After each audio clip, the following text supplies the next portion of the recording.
Prima di tutto grazie dell'intervista e della possibilità. Okay. C'è una cosa che mi ha colpito. In Animals, dopo aver raccontato i cani, le pecore, i maiali, lei trovava questa sorta di riparo nell'amore, questo rifugio, il rifugio dai porci con le ali, dai pigs on the wing.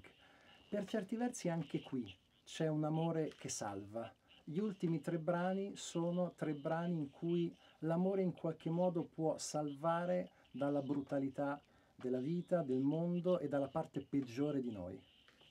È curioso questa sua insistenza sull'amore che salva, catartico. Yeah, well,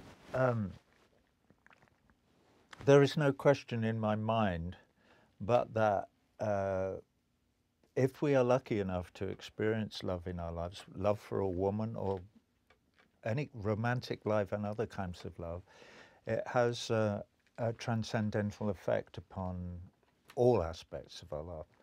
So it may be that we can open parts of ourselves within the context of a relationship with a woman, or I guess with a man,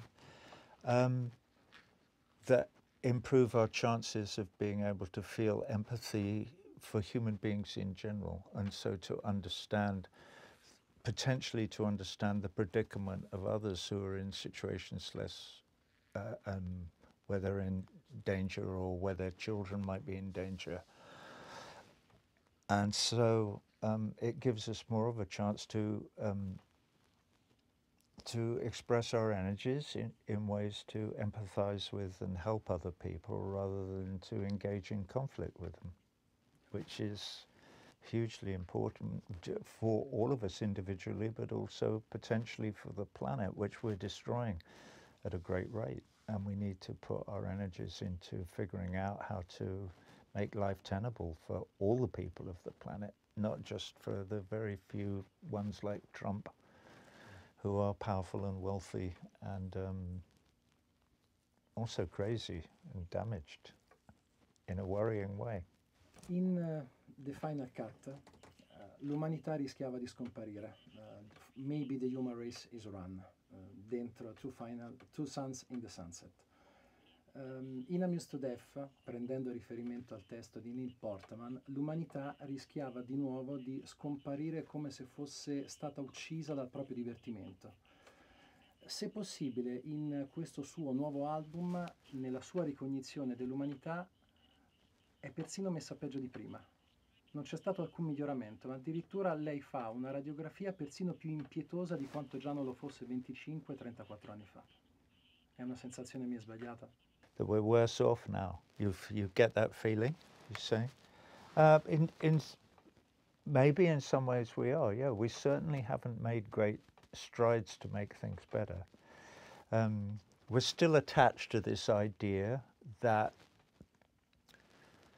there is a conflict, that we know what it is, and that we can achieve an end to it by war.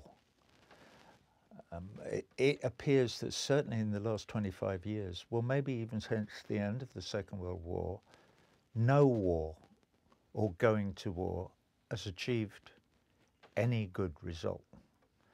And yet, it seems hard for us to be able to grapple with that idea and do anything. When I say us, I don't really mean us, because the people have grasped that. For instance, on February the 14th, 2003, 20 million people all over the world demonstrated in the streets to try and persuade our governments, but particularly the English government and the government of the United States, not to invade Iraq on the grounds that it was A, illegal, and B, there was no possible good outcome to that invasion. And of course, those 20 million people have been shown to have been entirely correct. Iraq is now a completely failed state. There is nothing on the horizon that suggests life will be livable in the region in the foreseeable future. But the lesson doesn't seem to have been learned. you know. So there's a huge interference now going on in Syria and other places. There's a lot of saber rattling with the Russians, and no good will come of it.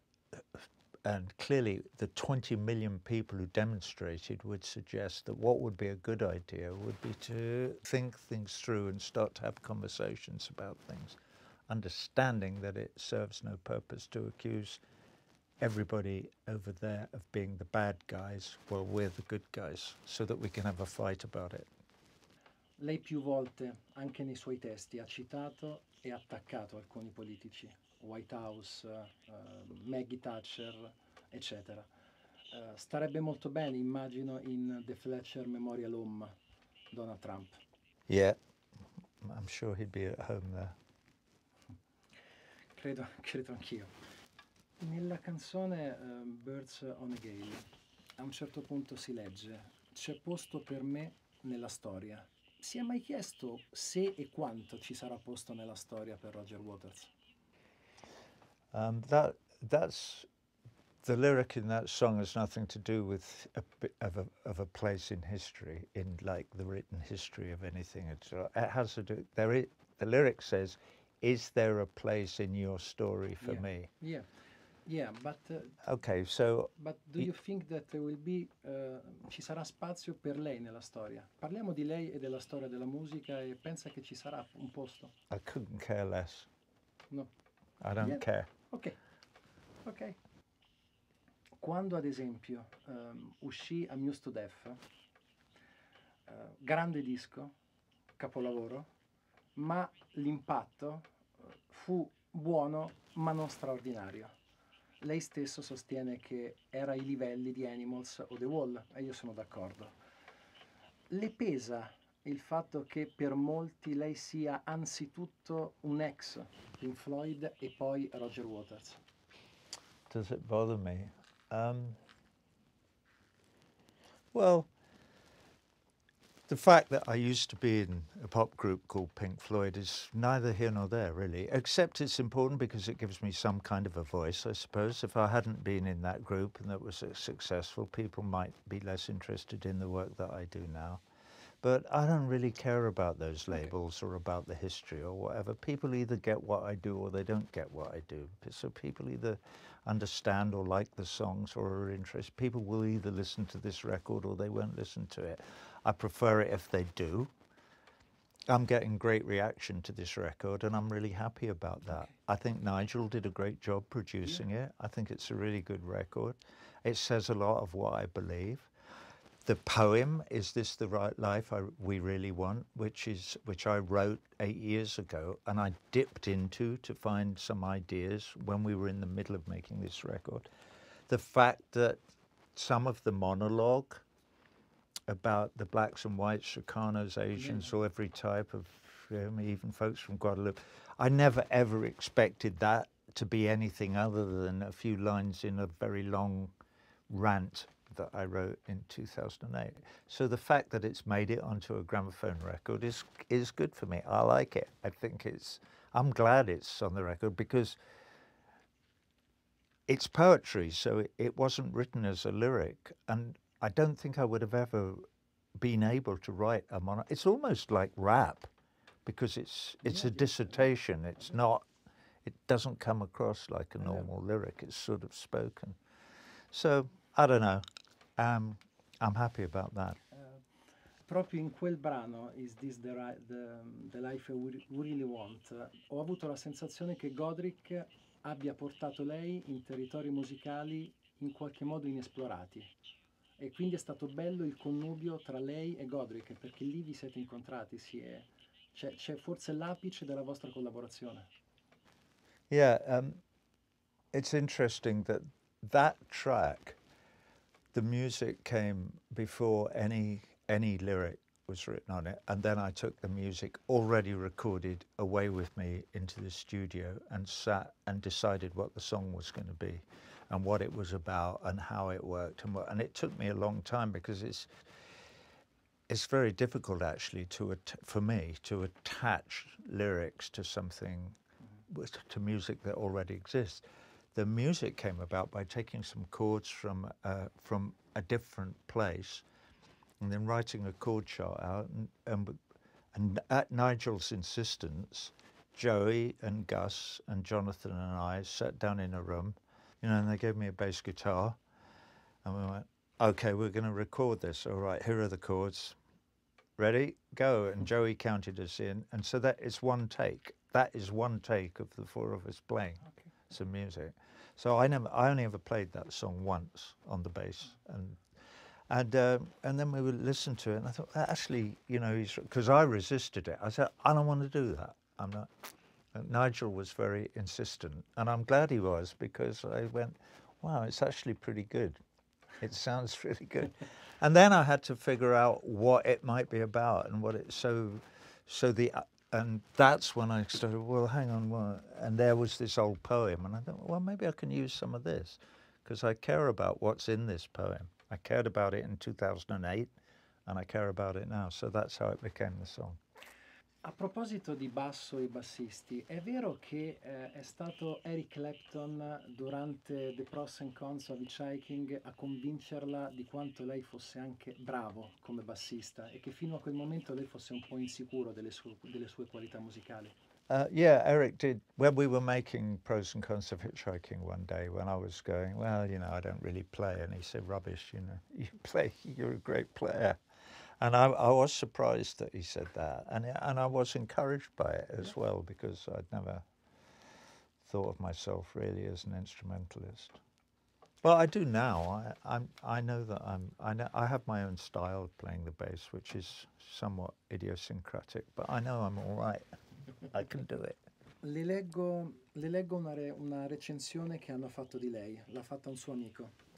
Roger è un grande artista, un ossessivo totale e il sogno di ogni psichiatra. L'ha detto Bob Ezrin qualche decennio fa. Rispetto a quella definizione, ammesso che sia giusto, oggi Roger Waters è più sereno, è più tranquillo, è più felice, se si può usare questa parolaccia? Yeah. If you're talking about when we made the wall, yeah. Yeah, I'm definitely happier than I was then. I understand a lot more than I did then. I wouldn't necessarily, well, it doesn't matter. I haven't seen Bob for, I don't know, 20 years, I suppose. It's been a long time. Lei ha raccontato più volte, ha raccontato più volte che un veterano, durante The Wall, si è avvicinato a lei e le ha detto suo padre sarebbe fiero di lei, e lei si è commossa. Quanto ripensa a quelle parole? Quanto sono state importanti per lei? Well, it was halfway through one of the Wall shows. Yeah, this older guy came up to me and he put his hand out and he looked me in the eye and he said that. He said, "Your father would be proud of you." And it was a very moving moment. What it made me realize was that all these years later, my father had been dead for 70 years or something, that I could still be moved by my relationship with my dead father, that I've always needed to live up to his memory, because he was a brave man, and not just because he was a conscientious objector, which he was in 1939, so he refused to join the army, but that he then changed his mind when he decided that his politics trumped his Christianity, and that he had to fight against the Nazis in the Second World War. So he was an heroic figure from my past, and he still means a lot to me, the memory of him. So, yeah, it meant a lot. Mi duole ricordare due figure che non ci sono più, ma sono state molto importanti per la sua vita. Mi dice cosa le rimane anzitutto di Syd Barrett e di Richard Wright? Con il primo ha avuto un bellissimo rapporto, con il secondo c'è stato anche un momento di frizione alla fine degli anni 70, soprattutto. Cosa rimane in lei di Syd e di Richard? Well, obviously I remember them both really well. There was some friction. I don't remember friction with Sid, really, ever. The guy went crazy. It was simple. But Rick and I had our differences when he was still in the band. But we did some really good work together. I always respected him as a musician. I don't know what else to say, really. We all live for such a short time. Life is so fleeting, and maybe sometimes if you wind the clock back, you would do things in a different way than what you did. Well, you never get a chance to ask dead people if they might have done things or would have preferred to do things different, or if there's anything that they would have changed about their lives or their relationships with their loved ones, or their relationships with people that they didn't know, or who they are, or anything philosophical. The world of human relationships and of one's philosophical or political beliefs is so complex and difficult and potentially moving, and there is such a huge number of choices that you make every day. I think what's important is to try to be aware of the fact that you can make choices, and that you can even make fundamental choices about the way that you behave and the way you are with other people. And also to completely understand that you're bound to get stuff wrong, that we all make mistakes, to err is human. I don't know what else really to say about Sid or Rick, you know. Ok. Il suo rapporto con i concerti è stato altalenante. C'è stato un momento in cui lei non si trovava benissimo sopra il palco. C'è stato un lungo momento in cui non ha fatto concerti. Adesso da 10-15 anni lei non dico che viva sul palco, ma fa molti concerti. Ha fatto pace con la dimensione live. Sta per partire il nuovo tour. Quando è successo che ha fatto la pace con i concerti? I'm not sure what year it was, but it was a long time ago. It was sometime in the early 90s. I hadn't done anything since Radio Chaos, and a few years later, Don Henley asked me to do a charity show for his Walden Woods project in LA in the Universal Amphitheatre, and I agreed to do it. And so I did 2 or 3 songs with his band backing me, and I took Andy Fairwell Low with me, and we did this show.